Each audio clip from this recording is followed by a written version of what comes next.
Well, welcome back to Homepage Radio on WPKN 89.5 on your FM dial. This is Homepage Radio that examines not just what our homes are, but why they are. And homes are the most essential component in family life, and often one of the most essential components in our own personal perspectives. And the arbiters of that are kind of what I am, which is an architect. And architects spend their lives using homes almost as a gateway drug into the world of design addiction. They think of homes as the most personal way you can express both your thoughts about what design is, but also express your clients' passions and values and fantasies. And a person who has not only done that as a designer, but explicated that and I would say brought that to a huge audience of readers is John Milnes Baker, who's an award-winning architect who specializes in homes. And he was a recipient of a big award from the Marquis Who's Who, the Albert Nelson Marquis Lifetime Achievement Award as a, quote, leader in the field of architecture. But more important to me, and I think you, is that he's just republished the book American House Styles, A Concise Guide, that was originally published by Norton in 1994, but he just published an expanded new edition in July of last year. And I would say that as a fellow writer, he got his bones by writing a great book called How to Build a House with an Architect. And if you're thinking about it, it's a great book to own no matter what you do. That was published in 1988, a zillion years ago. He's also an adjunct professor at the New School. But more importantly, John Milnes Baker, you are on Homepage Radio. Welcome. Thank you. Glad to be here. Well, I'm glad you're here because I want you to give us a brief description of your book and tell us how it came to be and what the book really talks about. All in the next 5 minutes, right? Well, actually, 30 seconds, but there you go. Okay. Oh, I've always been a history buff. When I wrote the book, How to Build a House with an Architect, people assume that if you write a book on a subject, you know you're an expert on that and don't know anything about anything else. So I decided that at that time I would devote my life really to being a specialist in residential work.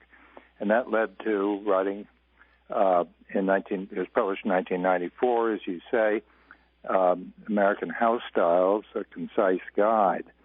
And I was thrilled about a year ago when Norton called me and asked me if I'd be interested in expanding it. And I did. I wrote a preface to the new edition, and I added a chapter called What's New? Interesting. And so I was listening to to Jason as you were talking to him, and there's a number of things that we certainly overlap and agree on. And I've always a lot of people misunderstand and mix up style and building type. Yes. And I wanted to clarify that by saying that there's no such thing as the Victorian style or the bungalow style or anything like that, or the salt box style. And so in the next 20 seconds, it led to my taking one basic floor plan and demonstrating that you can develop it in this case, about 60 different styles. Wow. And in the recent book, I colored all of the plates, and the whole format of the book is much larger. Originally, it was to fit in a glove compartment of a car or a man's pocket or a woman's handbag. And but now it seems to be more of a smallish but coffee table size. Interesting. And I thought if I had 8 more plates to cover, my eyes would have turned Crayola sky blue. But I just, as you and so many of us that love the way we live and how houses get expressed. And I pointed out in the What's New, I cited 3 things that I feel have really changed in the last 25 years, which is really a generation. And it's interesting that almost all of the popular styles that I cover in the book all enjoyed their peak for about 25 years. Oh, interesting. So it's interesting that it should have come out at this time. And one of the things is that I've changed in the new edition is the basic floor plan. Instead of having a dedicated dining room, I've turned that into what could be a much more flexible room. It could be a home office, could be a downstairs bedroom, of course, and I enlarged what was simply a powder room before in the back entryway. I've created a full bath. However, it's just 3 units. It has a tub with a shower, and it's not as fancy as the master bedroom upstairs. Right. And the sort of family sitting area off the kitchen is really where most people eat. Right. And it's interesting that if you look at books that were published in the 1890s or 1900 or so, plan books, by far the largest room in the house was a dining room. Yes. And Frank Lloyd Wright's own house, the first one he designed for himself and built in Oak Park, that is exactly what happened there. He had a slew of kids, and they had a great big dining room. And the other rooms were sort of parlors, or later on, of course, he had a big playroom, but that's typical. The other thing that I felt was important, and even though people work at home, and I have my two younger sons are both partners, and one's a lawyer and the other's partner at Deloitte Consulting. They work at home at least one day a week. Huge change. And the last thing, and then I'll let you ask questions. But the other thing I added was, instead of having a hall bath on the second floor of this basically a 4-bedroom house, I don't care how small they are, I think it's much, much better, and people want all suite bathrooms. I think you're exactly right. I do. Yeah. So, but it's a fun process, and of course, as architects, we love talking about what we do, and we love talking about houses. And I know you're in the field as well. We've done a few of them, but the thing I'd like to ask you, because you led me to this question pretty directly. We talked. This show is in theory about trends, and there is a chicken and egg aspect to this for designers and homeowners too.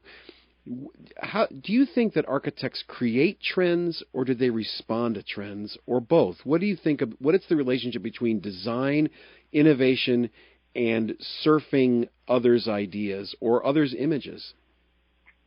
Well, it's probably a mixture of all of those. But if one were to create or spark a trend, it would probably be not the architect, but I think they would be more reflective of and echoing something that was larger than anything that an architect would put on his drawing board. Yeah. There's I'm going to be giving the part one of it'll total 4 hours eventually, but part one is 2 hours of the history of the American house. This is through the AIA on April 2nd. And that's in New Haven on James Street, right? Well, it's actually, they're co-hosting it or co-sponsoring it with the Fairfield County Historical Society. Oh, far out. That's wonderful. And I think it's a wonderful thing that not that the public would be interested in every CEU lecture that comes up on James Street in New Haven, but there are other subjects, and I think my talk is going to be one of them. If somebody wanted to go to that talk, would they just go to the AIA Connecticut website and they could just look for events and see where it was and when it was? Yes, either that or the Fairfield County Historical Society. Very good. There'll be a notice going out eventually. The second part, this is really a long-winded answer to your question about trends. I start with the the Mayflower landed in New England in 1620, and they really didn't start building houses right away. Exactly. But they go on, and I track the whole colonial period, and I use important, what I call buoys of history. These are key dates that really everybody should know. And they were going to know 1776 because that was the signing of the Declaration of Independence. But the Revolutionary War actually ended with the Treaty of Paris in 1783. So I use that as a date for the beginning of both the neoclassical in the South, particularly with Jefferson, and the influence of the federal style more in New England. And I take it through the next generation of the Greek revival. Right. But where do I end? I end at a very, very critical buoy of history, which is 1835, when Washington Irving returned from many, many years abroad, living in England in Europe, and he came and he bought a little tiny house, 2-bedroom generic farmhouse on the Hudson River, and he created Sunnyside. One of the great homes. And he used the word quaint. And it was probably the first time that anybody used quaint as something other than a pejorative term for a major architectural beginning of a trend. Interesting. And so it was in 1840 or so that you really got the Gothic revival, and our designers turned it back less toward the ancient world of Greece and Rome and all of that, and much more trends toward the picturesque. And would you say, reinforced by landscape painters in Europe, right.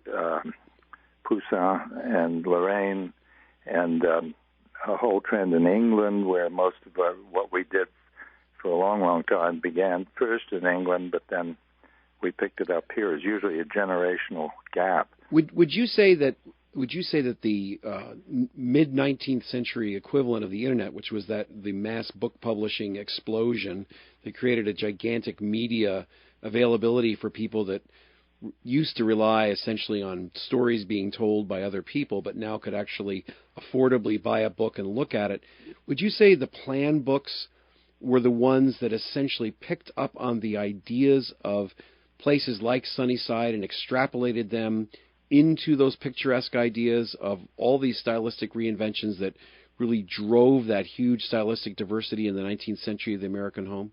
Oh, absolutely. The first ones that had a huge impact was the American builder. What's his name? Andrew Jackson Downing? No, he came next. He published in the 1840s, right? And he had an enormous influence on the picturesque. Yeah, and he was very supportive of anything that happened in England, and almost everything that was flourished here. In the first one actually, where there was a style that skipped England and came here directly, was the Second Empire, with a mansard roof, because Richard Morris Hunt was the first American to study at the École des Beaux-Arts, and that was that whole Second Empire period, so that when he came back, he sort of brought the mansard roof with him, and the whole Second Empire sort of flourished and blossomed. Yes. And it was always curious to me that a totalitarian culture at that time practically was embraced here by Yankee farmers. You go up through New England, yes, Vermont, and all, you see farmhouses with Second Empire characters, Second Empire mansard roofs. In the limited time we have available, let me ask you to think about this. You really cogently talked about the fact that home offices sort of were created and maybe responded to lifestyle change, maybe that was responding to technology. You talked about the fact that bathrooms may be becoming en suite because people want to have smaller but more directly accessible and unshared bathrooms. You've talked about other elements of the way a dining room might become directly or has become directly connected to kitchens. If I had to ask you, because I know you've been an architect for about as long as I ever, longer, 40 years, if I had to ask you just to sit back and not think about the past but think about the future, tell me, what do you think will happen to homes in the next generation? Boy, that's a loaded question. Here's something that's happened. My youngest son is a lawyer, and he has 3 kids, and they live in Chatham, New Jersey, commutes to the law firm in New York. And my daughter's perceptive, and of course they're all interested in what I do. And they said, people today don't want to buy a house and fix it up. They don't want to build from scratch. There's a generality, of course. There's always the exception. But she said, they're too busy, and they're not engaged in that kind of thing. They just want to buy a house that's already done. Done. And I think that's an unfortunate trend, but I think it's a true one. The other thing I mentioned in my book, and I quoted a classmate of mine. I went to Middlebury, a co-ed college, and at one of our reunions, one of my classmates, a woman, said, "None of the young people today want anything brown." and what she meant was that they don't want Granny's old dining room table. And a generation ago, that wonderful chest of drawers that's been in the family for years, they don't want that either. It's got a nick in the corner, and they go to all of the trendy AIA, shops. Right? And I got thinking, I've had a wonderful, and still having a wonderful life. But if I had to start over now, or a young person asked me, well, I want to be a house architect, I think it would be a much tougher time today. I agree with you 1,000%. And with that, I have to say goodbye, but I do want to reinforce that Mr. Architect Baker's book, American House Styles, A Concise Guide, has been reintroduced, and I'm sure it's on Amazon. I'm sure it's in your local bookstore. If it's not, go to your bookstore and demand it. American House Styles, A Concise Guide by Norton.